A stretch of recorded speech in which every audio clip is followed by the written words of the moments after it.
Martial master के पिछले episode में हमने देखा कि फोर्थ प्रिंस और क्वीन चैन क्यूआई एम्पायर के डिसाइपल्स के साथ मिलकर वहां पर एक टीम बना लेते हैं। वहीं पर अब सभी लोग क्वीन चैन के ऑर्डर्स को मान रहे होते हैं और तभी क्वीन चैन बोलता है कि इस जगह पर वी एम्पायर और गूसिंग फैक्शन के डिसाइपल्स के पास कई सारे ब्लड क्रिस्टल मौजूद है और अब चाओ हैंग और वूजी मारे जा चुके हैं, तो उनके क्यूआई एम्पायर के डिसाइपल्स को कोई भी खतरा नहीं है।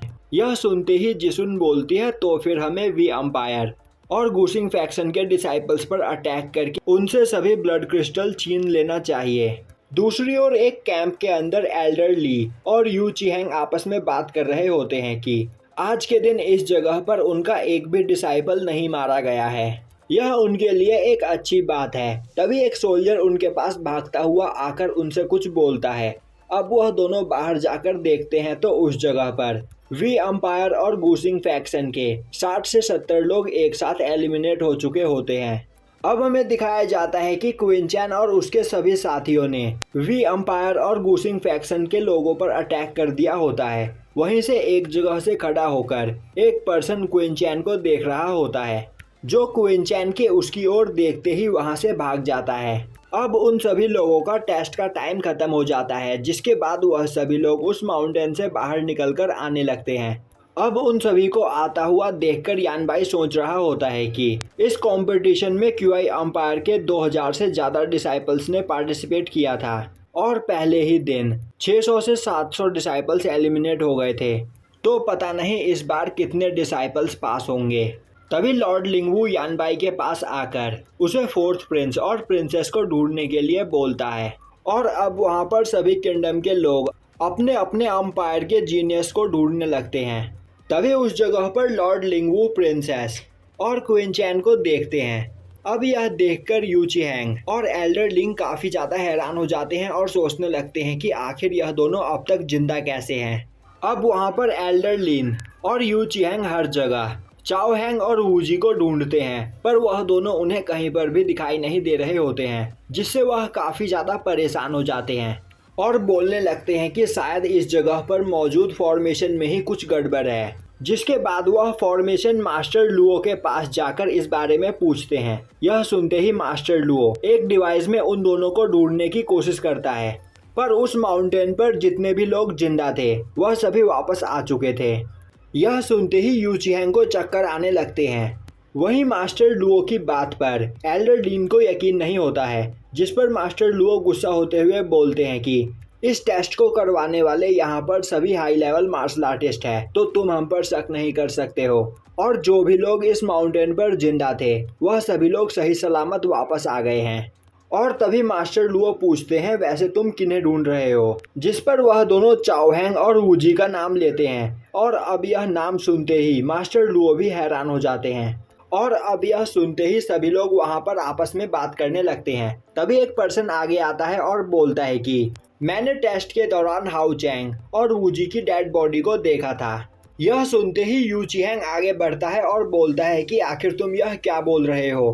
तभी एक पर्सन अपनी पावर को रिलीज करते हुए बोलता है यू चिहेंग, तुम मेरे लियांग रॉयल के डिसाइपल्स को इस तरह ट्रीट नहीं कर सकते हो।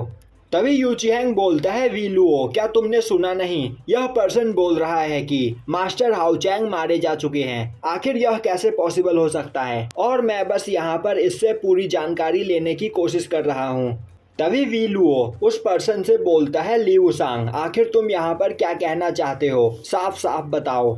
अब ली वुसांग उसे पूरी बात बताता है और बोलता है कि एक जगह पर उसने और उसके साथियों ने वूजी और हाउ चैंग की डेड बॉडी को देखा था, जिन्हें किसी ने काफी बेरहमी से मार दिया था। यह सुनते ही यू चिहेंग ली वुसांग पर अटैक करने की कोशिश करता है, पर वी लुओ उसे पकड़ लेता है और तभी ली वुसांग अपने साथियों से भी उन्हें इस बारे में पूछवाता है। तभी ली वुसांग के साथी बोलते हैं कि उन्होंने उन दोनों की डेड बॉडी के साथ साथ उस जगह पर कई सारे गूसेंग फैक्शन के लोगों की भी डेड बॉडी को देखा था, जो सुनकर एल्डर ली की हालत खराब हो जाती है। वहीं यू चिहेंग भी पूरी तरीके से हिल चुका होता है। अब वहां पर पास हुए सभी लोग एक एक करके एक पर्सन के पास जाकर ब्लड क्रिस्टल को उसे दिखा रहे होते हैं और अब क्वीन चैन भी ऐसा करता है। तभी जिसुन क्वीन चैन के पास आती है और उसे एक ब्लड क्रिस्टल देकर वहां से चली जाती है। अब जैनबाई क्विनचैन और जिसुन को ठीक देखकर काफी ज्यादा खुश होती है। तभी लॉर्ड लिंगबू उनके पास आकर उनसे पूछते हैं कि क्या तुम लोगों में से किसी ने इस जगह पर क्विनफैंग को देखा है, पर सभी लोग ना में जवाब देते हैं। तभी वीलुओ वहां पर पांचों किंगडम का रिजल्ट अनाउंस करता है और अब इस टेस्ट में लिंगटियान सेक्ट के 23 डिसाइपल पास हुए होते हैं। वहीं वी किंगडम के बस 8 ही डिसाइपल पास हुए होते हैं। तभी उस जगह पर क्यूआई अंपायर के लिस्ट को लगाया जाता है और अब सब उस जगह पर देखते हैं कि क्यूआई अंपायर के सबसे ज्यादा डिसाइपल्स पास हुए होते हैं। तभी एक मार्क्समैन हंसता हुआ उनकी ओर आगे बढ़ता है और यह मार्क्समैन कोई और नहीं बल्कि क्विनफैंग होता है, जिसे देखकर सभी लोग हैरान हो जाते हैं और उसके राइट हैंड के बारे में उससे पूछने लगते हैं। तभी क्विनफैंग बोलता है, एक ट्रेडर ने मुझ पर धोखे से अटैक किया और उसने मेरे राइट हैंड को काट दिया। क्विनचैन बोलता है, मुझे यह सुनकर तुम्हारे लिए काफी बुरा लगा। तभी क्विनफैंग बोलता है कि इस टेस्ट में क्विनचैन ने मुझसे काफी अच्छा प्रदर्शन किया और तो और उसने नियान वूजी और चाओ हैंग को भी अपने ही हाथों से मार दिया।